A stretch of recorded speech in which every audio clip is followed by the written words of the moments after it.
السلام علیکم ورحمۃ اللہ وبرکاتہ۔ ان الحمد للہ نحمده ونستعینه ونستغفره اما بعد اعوذ باللہ من الشیطان الرجیم بسم اللہ الرحمن الرحیم۔ قال النبی صلی اللہ علیہ وآلہ وسلم بنی الاسلام علی خمس شہادت ان لا الہ الا اللہ وان محمدا عبدہ ورسولہ وإقام الصلاة وإيتاء الزكاة والحج وصوم رمضان۔ ناظرین اکرام، نبی مکرم جناب محمد الرسول اللہ صلی اللہ علیہ وآلہ وسلم نے فرمایا کہ اسلام کی بنیاد 5 چیزوں پر مقرر کر دی گئی ہے، جن کو ہم ارکان اسلام کا نام دیتے ہیں۔ اس میں پہلی چیز، پہلا رکن اور پہلی بنیاد شہادت ان لا الہ الا اللہ وان محمدا عبدہ ورسولہ، کہ ہم نے اس بات کی گواہی دینی ہے کہ اللہ کے علاوہ کوئی معبود برحق نہیں اور محمد الرسول اللہ صلی اللہ علیہ وسلم اللہ کے بندے اور اس کے رسول ہیں۔ دوسرے نمبر پر وإقام الصلاۃ، نماز کا قائم کرنا۔ تیسرے نمبر پر وإیتاء الزکاۃ، زکوٰۃ کا ادا کرنا۔ چوتھے نمبر پر وصوم رمضان، رمضان المبارک کے مہینے کے روزے رکھنا۔ اور 5ویں نمبر پر حج بیت اللہ کا حج کرنا، اگر اللہ رب العالمین زاد راہ عطا فرما دیں، استطاعت عطا فرما دیں۔ ناظرین اکرام، نبی مکرم جناب محمد الرسول اللہ صلی اللہ علیہ وآلہ وسلم نے فرمایا کہ ہر بچہ اللہ رب العالمین اسے فطرت اسلام پر پیدا کرتے ہیں۔ اب اس کے والدین کی مرضی ہے، اسے چاہے یہودی بنا دیں، چاہے عیسائی بنا دیں، چاہے مجوسی بنا دیں، یا چاہے دین اسلام پر رہنے دیں۔ ہر بچہ پیدا ہونے والا مسلمان پیدا کیا جاتا ہے، پھر اپنے والدین کی طرف دیکھ کر جس مذہب کو چاہے وہ اپنا سکتا ہے۔ وقت کے ساتھ ساتھ اللہ رب العالمین شعور عطا فرماتے ہیں، پھر وہ اس کائنات کے اندر غور و فکر اور تدبر کرتا ہے۔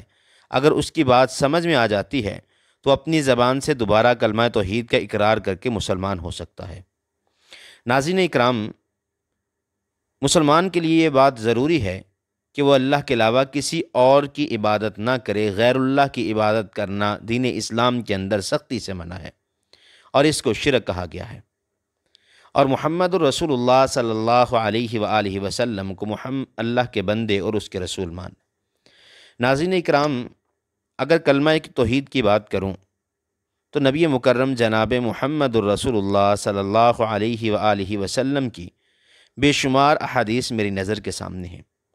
ان میں سے چند ایک آپ احباب کے گوش گزار کرنا چاہوں گا۔ نبی مکرم صلی اللہ علیہ وسلم نے فرمایا کہ قیامت کا روز ہوگا، لوگوں کا حساب و کتاب چل رہا ہوگا۔ ایسے میں ایک نوجوان لایا جائے گا جس کا پہلا نامہ اعمال کو دیکھا جائے گا تو سارے کا سارا گناہوں سے بڑا پڑا ہوگا۔ پھر دوسرا نامہ اعمال دیکھا جائے گا، پھر تیسرا، چوتھا، 5واں، 6واں، 7واں، یہاں تک کہ اس کے 99 نامہ اعمال کو دیکھا جائے گا اور سب کے سب گناہوں سے بھرے پڑے ہوں گے۔ اس کے نامہ اعمال کے اندر کوئی بھی نیکی موجود نہ ہوگی۔ اب باری ہے آخری اور 100ویں نامہ اعمال کی۔ جب اس کا 100واں نامہ اعمال کھولا جائے گا، اسے دیکھنا شروع کیا جائے گا، تو یہ اللہ سے کہے گا، اے اللہ، اب تو بات واضح ہو چکی ہے کہ میرے نامہ اعمال گناہوں سے بھرے پڑے ہیں۔ اگر اس نامہ اعمال کے اندر کوئی نیکی مل بھی گئی تو اتنے گناہوں کے بدلے میری ایک نیکی مجھے جنت میں نہیں لے کے جا سکتی۔ اللہ رب العالمین فرمائیں گے، میرے بندے، آج کے دن کسی کے ساتھ ظلم و زیادتی نہیں کی جائے گی۔ اگر ایک ذرہ برابر تو نے نیکی کی ہوگی تو اس کا اجر و ثواب تجھے دیا جائے گا۔ اگر کسی نے ایک ذرہ برابر گناہ کیا ہوگا تو اس کی سزا بھی اسے دی جائے گی۔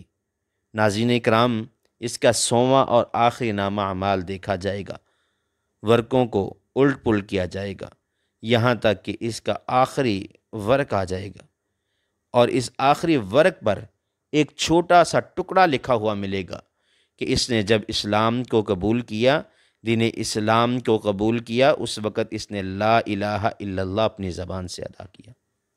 ناظرین اکرام، اس کلمے کی فضیلت میں نبی مکرم صلی اللہ علیہ وآلہ وسلم نے فرمایا کہ یہ 100 نامہ اعمال ترازو کے ایک پلڑے کے اندر رکھ دیے جائیں گے، اور یہ چھوٹا سا ٹکڑا جس پر لکھا ہے لا الہ الا اللہ، اس کو ترازو کے دوسرے پلڑے کے اندر رکھ دیا جائے گا، اور یہ لا الہ الا اللہ چھوٹا سا ٹکڑا جس پلڑے میں رکھا جائے گا وہ زمین کے ساتھ لگ جائے گا، اور اس کے 100 کے 100 نامہ اعمال وہ آسمان کی طرف اٹھ جائیں گے۔ یعنی اس کلمے کی اتنی فضیلت ہے، اتنا باری ہے گناہوں پر، لیکن اگر انسان صدق دل کے ساتھ اس کلمے کو پڑھے گا۔ حضرت ابو ہریرہ رضی اللہ تعالیٰ عنہ بیان فرماتے ہیں کہ نبی مکرم جناب محمد رسول اللہ صلی اللہ علیہ وآلہ وسلم نے مسجد نبوی کے اندر تشریف فرما ہے، صحابہ اکرام بیٹھے ہیں، گفتگو جاری ہے۔ کچھ دیر رکے، نبی مکرم صلی اللہ علیہ وسلم اپنی گفتگو سے فارغ ہوئے، مسجد سے اٹھے اور باہر چلے گئے، اور یہ موقع تھا کہ نبی صلی اللہ علیہ وآلہ وسلم اکیلے اٹھ کر مسجد سے باہر گئے۔ صحابہ اکرام نے سمجھا کہ شاید اپنی کسی ضرورت سے گئے ہوں گے۔ وقت گزرتا گیا، منٹ گزرتے گئے، کافی وقت جب نبی صلی اللہ علیہ وآلہ وسلم واپس نہ آئے تو صحابہ اکرام کو فکر لاحق ہوئی کہ کہیں مدینے کے اندر کوئی منافق نبی صلی اللہ علیہ وسلم کو کوئی تکلیف نہ پہنچا دے۔ صحابہ اکرام نے ایک دوسرے کی طرف دیکھا، اپنی پریشانی کو ظاہر کیا۔ صحابہ اکرام مسجد سے نکلے کہ نبی صلی اللہ علیہ وسلم کی تلاش میں نکلے۔ صحابہ اکرام نکلے، حضرت ابو ہریرہ رضی اللہ تعالیٰ عنہ بیان فرماتے ہیں میں چلتے چلتے ایک انصاری صحابی کے باغ میں پہنچا تو دیکھا نبی صلی اللہ علیہ وسلم اس باغ کا پھل نوش فرما رہے تھے۔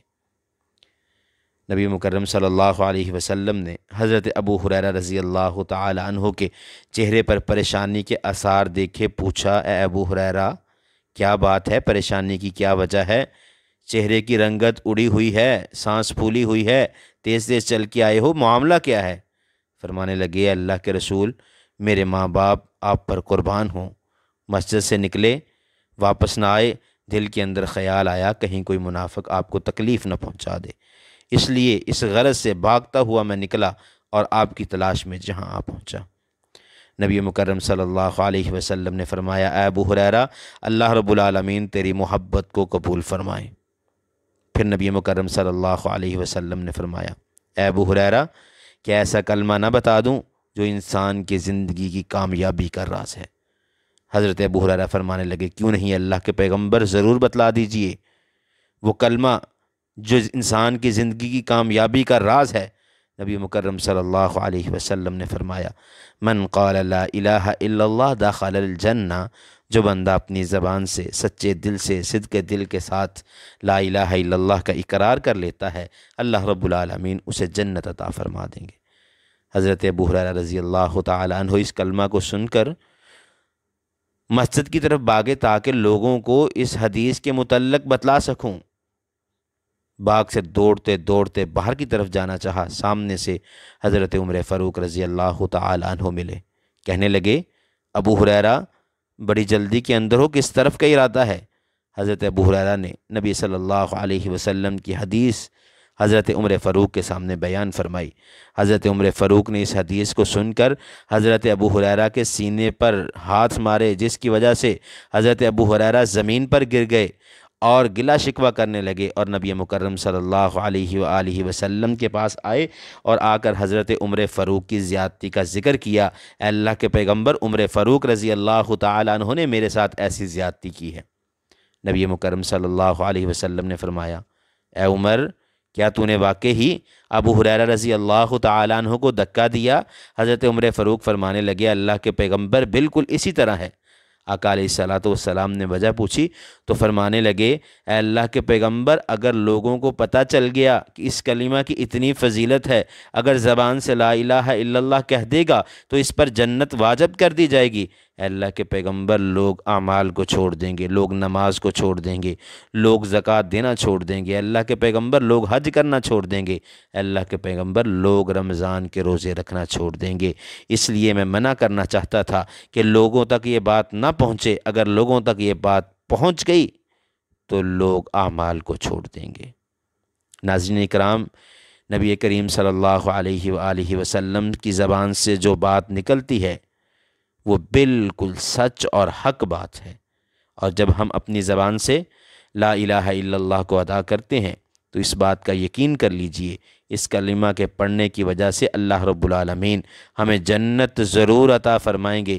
ایک حدیث کے اندر نبی مکرم صلی اللہ علیہ وسلم نے فرمایا کہ انسان کی غلطیاں خطا ان کی سزا ملے گی، اگر کلمہ اس کے نامہ اعمال کے اندر موجود ہوا، لا الہ الا اللہ کے الفاظ اس کے نامہ اعمال کے اندر موجود ہوئے تو یہ اپنی غلطیوں کی سزا کو بھگتنے کے بعد اللہ رب العالمین اسے جنت کے اندر داخل فرما دیں گے۔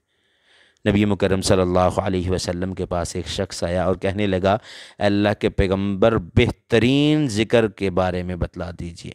آقا علیہ الصلوۃ والسلام نے فرمایا، افضل الذکر لا الہ الا اللہ، کائنات کے اندر سب سے زیادہ افضل ترین جو ذکر ہے وہ لا الہ الا اللہ ہے۔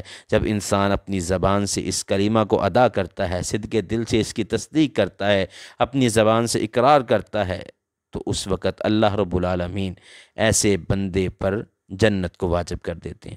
ناظرین اکرام، اس کلمہ کی فضیلت میں بے شمار احادیث موجود ہیں۔ نبی مکرم صلی اللہ علیہ وسلم نے فرمایا کہ جس بندے کا خاتمہ ان کلمات پر ہو، اپنی زبان سے لا الہ الا اللہ کے اپنی موت کے وقت، تو اللہ رب العالمین ایسے بندے کو جنت میں داخل فرما دیں۔ ناظرین، اسی طرح کی بے شمار احادیث موجود ہیں کلمہ کی فضیلت کے اندر۔ انشاءاللہ اگلی ویڈیو پیغام کے اندر میں جو دین اسلام کے باقی ارکان ہیں ان کا تذکرہ کرنا چاہوں گا۔ دعا ہے اللہ رب العالمین ہمیں عمل کی توفیق عطا فرمائے۔ وَأَقُولُ قَوْلِي هَذَا أَسْتَغْفِرُ اللَّهَ لِي وَلَكُمْ وَالسَّلَامُ عَلَيْكُمْ وَرَحْمَةُ اللَّهِ وَبَرَكَاتُهُ۔